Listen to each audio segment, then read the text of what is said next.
Hey guys, welcome back to the channel.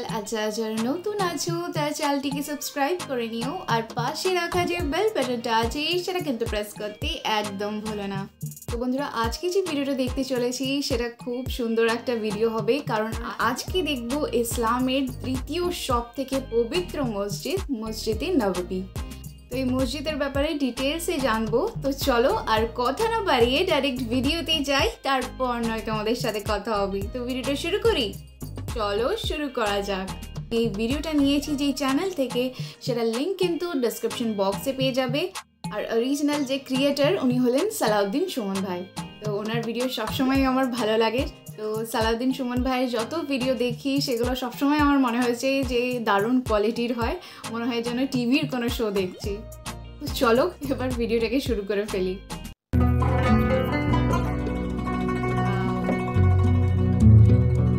মসজিদে নববী পবিত্র কাবা শরীফের পরেই গুরুত্বপূর্ণ ও পবিত্র নিদর্শন হিসেবে বিবেচিত হয় এই মসজিদটি। ধর্মমতে এই মসজিদে নিবিষ্ট মনে 1 রাকাত নামাজ পড়লে 50,000 রাকাত নামাজের সওয়াব পাওয়া যায়।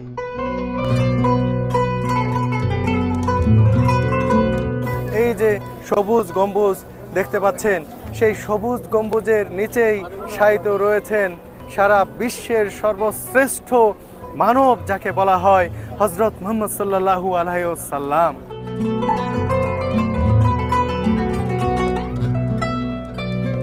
পবিত্র এই মসজিদের ধর্মীয় গুরুত্ব বিবেচনায় ও প্রিয় নবীজির রওজা মোবারক নিজ চোখে একবার দেখতে এই মসজিদে ছুটে আসেন ধর্মপ্রাণ মুসলিমরা। সৌদি আরব ভ্রমণের শুরুতেই আমি চলে এসেছি পবিত্র এই মসজিদের নিদর্শনগুলো দেখতে, ইতিহাস সম্পর্কে জানতে আর তা আপনাদের সামনে তুলে ধরতে।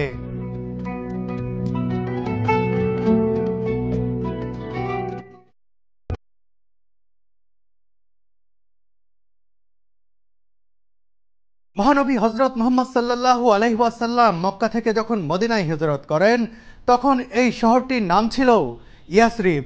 আগমনের পরপরই ইয়াসরিব নামটি পরিবর্তন করে তিনি মদিনা নামকরণ করেন। কিন্তু সেই সময় নামাজ আদায় করার জন্য মদিনাতে কোনো মসজিদ ছিল না। এ অবস্থায় নবীজি সাল্লাল্লাহু আলাইহি ওয়াসাল্লাম নিজেই একটি মসজিদের ভিত্তিপ্রস্তর স্থাপন করেন আর এই মসজিদের নাম দেন মদিনা মসজিদ। পরে এটির নাম হয়ে যায় মসজিদে নববী, যার বাংলা অর্থ করলে দাঁড়ায় নবীজির মসজিদ।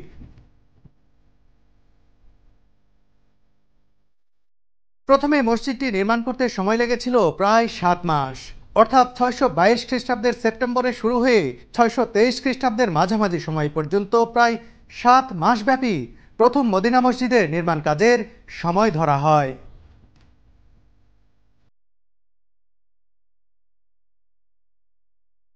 নবীজি সাল্লাল্লাহু আলাইহি ওয়াসাল্লামের হস্ত মোবারকে ভিত্তি দেয়া পবিত্র মদিনা মসজিদ নির্মাণের জন্য নাজ্জার গোত্রের সাহল ও সোহাইল নামের 2 যুবকের কাছ থেকে প্রয়োজনীয় জমি কিনেছিলেন।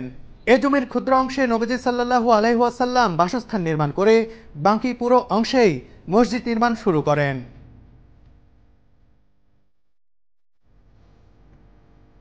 ঐতিহাসিকদের মতে মদিনা মসজিদে সর্বপ্রথম মেহরাব, মিম্বার, আজান দেওয়ার স্থান বা মিনার এবং ওজুর স্থানের ব্যবস্থা করা হয়। বর্তমানে মসজিদে নববী শরীফ বহুগুণ বড় ও সম্প্রসারিত। সম্পূর্ণ আধুনিক নতুন নকশার ভিত্তিতে এটিকে সম্প্রসারণ ও পুনর্নির্মাণ করা হয়েছে, যাতে একসাথে কয়েক লাখ মুসল্লি এখানে নামাজ আদায় করতে পারেন। মসজিদে নববীতে এসে সত্যিই আমার খুবই ভালো লাগছে এখানকার ইতিহাস জানতে এবং জানাতে। আজকে আমি এখানে এসেছি সেই সুদূর বাংলাদেশ থেকে এসেছি। নতুন মানুষ আমি, কতটুকুই বা জানি, যতটুকু পড়াশোনা করে জেনেছি, ভিডিও দেখে, বিভিন্ন মাধ্যমে মানুষের কাছে কথা শুনে, সেইগুলোই আপনাদেরকে জানানোর চেষ্টা করছি। তবে এই মুহূর্তে আমার সঙ্গে এমন একজন রয়েছেন যিনি আমাকে এখন থেকে সঙ্গ দিবেন এই ভিডিওতে।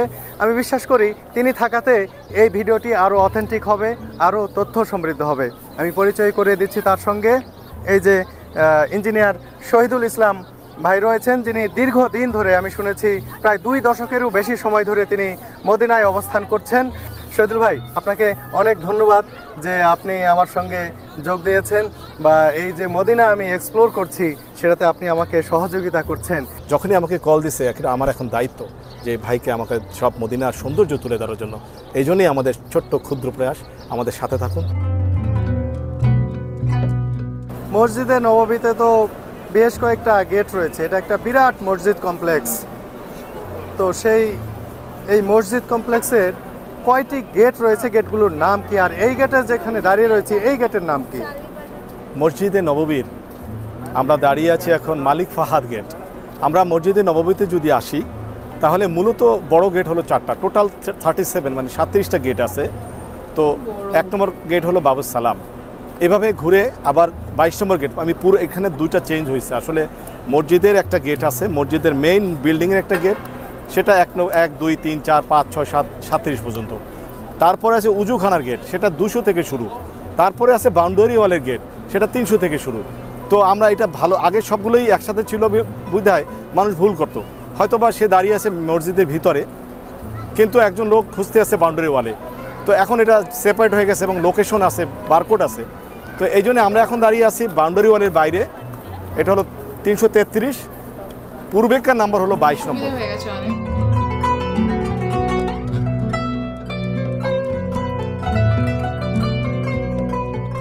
মসজিদে নববীতে নারীদের জন্য নামাজের আলাদা জায়গা রয়েছে। এখানে একসাথে অনেক নারী সমবেত হয়ে নামাজ আদায় করতে পারেন।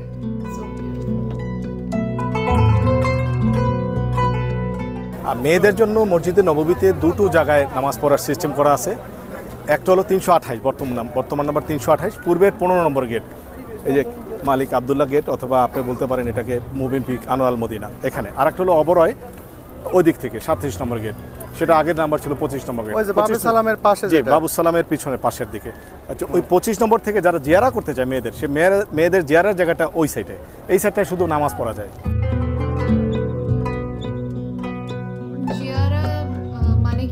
পবিত্র জমজম কূপের পানির অনেক বুথ রয়েছে এই মসজিদে।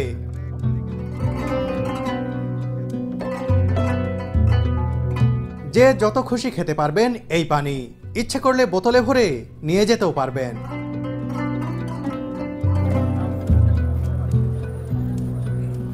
মসজিদে নববীর বাউন্ডারি ওয়ালের ভেতরের বিশাল চত্বর থেকে এবার আমি 5 নম্বর গেট দিয়ে ভেতরের নামাজ আদায়ের জায়গায় যেতে চাই।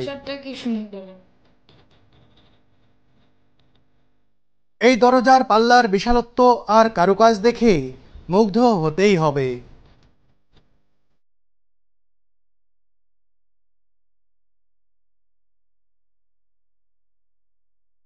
আমি মসজিদে নববীর একেবারে অভ্যন্তরে প্রবেশ করছি। এই অনুভূতিটাই অসাধারণ। পরপর 2টি দরজা পেরিয়ে ভেতরে প্রবেশ করতেই অভিভূত হলাম এর সৌন্দর্য দেখে।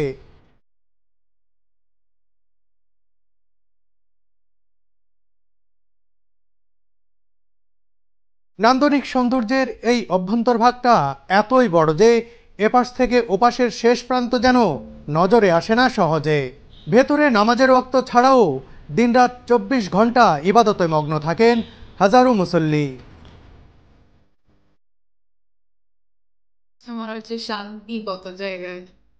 সারি সারি পিলার আর পিলারের গায়ের কারুকাজ নয়ন জুড়িয়ে দেয়। গোল্ডের মধ্যে যে কাজগুলো সেগুলো, সেই সাথে এখানকার মোহনীয় পরিবেশ মনটাকে শীতল করে দেয়। পবিত্র মসজিদে নববী মুসলমান শাসকদের দ্বারা বহুবার সংস্কার ও সম্প্রসারণ হয়েছে। নবীজি হজরত মুহাম্মদ সাল্লাল্লাহু আলাইহি ওয়াসাল্লামের পরলোক গমনের পর ইসলামের দ্বিতীয় খলিফা হজরত ওমর রাদিয়াল্লাহু তাআলা আনহু 638 খ্রিস্টাব্দে মসজিদে নববীর এক দফা সম্প্রসারণ ও সংস্কার কাজ করেন। এ সময় মসজিদের উত্তর দিকে 30 হাত, দক্ষিণে 10 হাত ও পশ্চিম দিকে 20 হাত জায়গা প্রশস্ত করেন। এরপর তৃতীয় খলিফা হজরত ওসমান গনি জিন্নুরাইন রাদিয়াল্লাহু তাআলা আনহুর খেলাফতকালে 646 থেকে 647 খ্রিস্টাব্দে খেজুর পাতার পরিবর্তে মসজিদের ছাদে ব্যবহার করা হয় সেগুন গাছের কাঠ। পরবর্তীকালে খলিফা আল ওয়ালিদের সময় মদিনা মসজিদটি আধুনিক ইমারতে পরিণত হয়। ওয়ালিদ 707 খ্রিস্টাব্দে সম্পূর্ণ নতুন আঙ্গিকে পবিত্র মসজিদে নববীকে সাজিয়ে তোলেন। এ সময় সর্বপ্রথম মসজিদে নববীর 4 কোণায় 4টি মিনার স্থাপন করা হয়।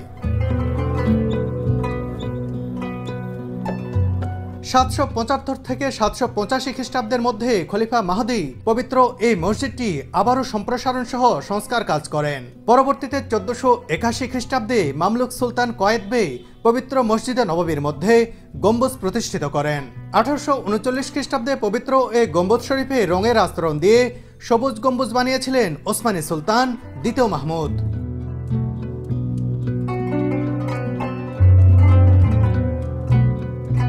সর্বশেষ আধুনিকায়নে 1948 সালে পবিত্র এই মসজিদের নবসজ্জা ও রূপদান করেন সৌদি বাদশাহ আব্দুল আজিজ ইবনে সৌদ।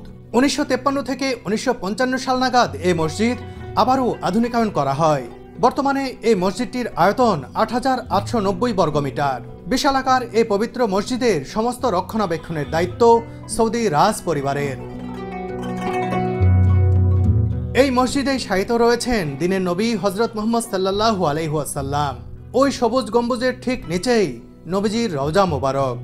মদিনায়ে মুনাওয়ারা তথা পবিত্র মসজিদে নববী শরীফের এই সবুজ গম্বুজ শরীফটি কোটি কোটি আশিকে রাসূল সাল্লাল্লাহু আলাইহি ওয়াসাল্লামের মাঝে আলোকবর্তিকা ও প্রাণস্পন্দন হয়ে আছে, যা কিয়ামত পর্যন্ত ঈমানি চেতনা দান করবে নবী প্রেমীদের অন্তরে।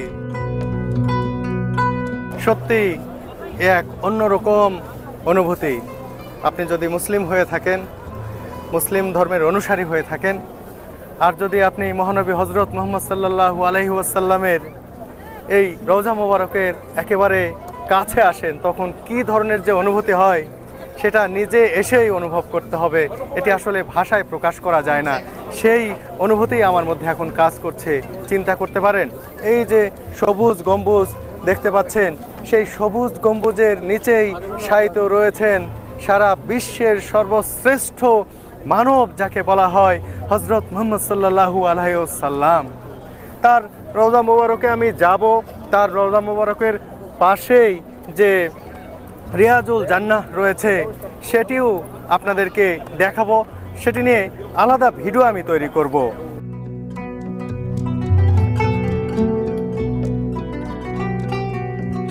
এই মসজিদের পয়ঃনিষ্কাশন ও স্যানিটেশন ব্যবস্থাও সর্বাধুনিক। লাখ লাখ মানুষ সুশৃঙ্খলভাবে যাতে শৌচকার্য সম্পাদন করতে পারেন, সেজন্য মসজিদের আন্ডারগ্রাউন্ডে রয়েছে কয়েকটি বিশাল আকারের আধুনিক টয়লেট।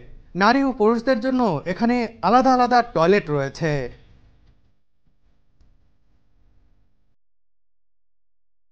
বন্ধুরা, চলুন আপনাদের এক ঝলকে দেখিয়ে দিই এখানকার একটি মেন্স টয়লেট বা পুরুষের শৌচাগার।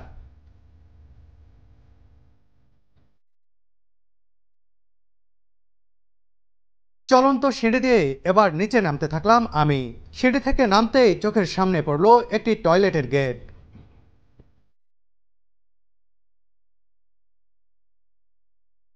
এখানে একসাথে অজস্র মানুষের ব্যবহারের জন্য সারি সারি টয়লেট দেখতে পাচ্ছি।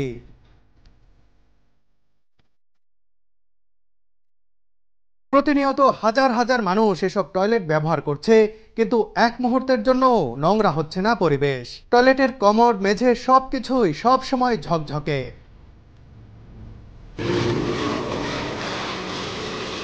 প্রতিটি টয়লেটের ফ্ল্যাশিং সিস্টেমটাও অসাধারণ।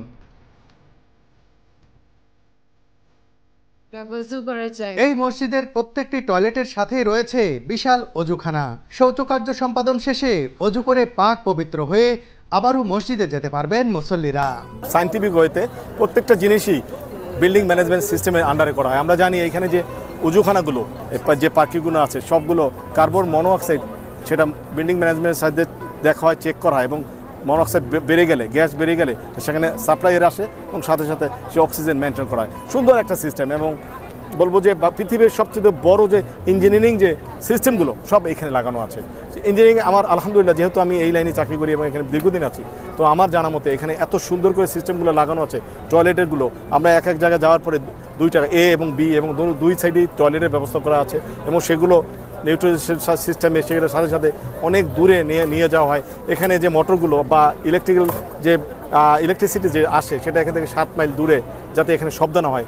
যে এসি আছে লাগানো, সেটাও 7 মাইল দূরে এখান থেকে, সে বাবে সালামের ভিতর থেকে আন্ডারগ্রাউন্ড হয়ে এখানে আসে। এখানে শুধু হাওয়াই দেওয়া হয়, বাকি কিছুই না। মেইন মেশিনপত্র সব বাইরে, যাতে এখানে latest নামাজ technology। পড়ার জন্য এটা সুন্দর একটা পরিবেশ থাকে এই জন্যই, এবং সেফটি হ্যাজার্ড যাতে করে কোনো অ্যাক্সিডেন্ট হলে বাইরে হয়ে যায়, এই জন্যই সেফটি হ্যাজার্ড। পৃথিবীর সবচেয়ে বড় এসি প্ল্যান্ট, পৃথিবীর সবচেয়ে বড় পাওয়ার প্ল্যান্ট এই মসজিদে নববীর জন্য, মক্কার জন্যই করা হয়েছে।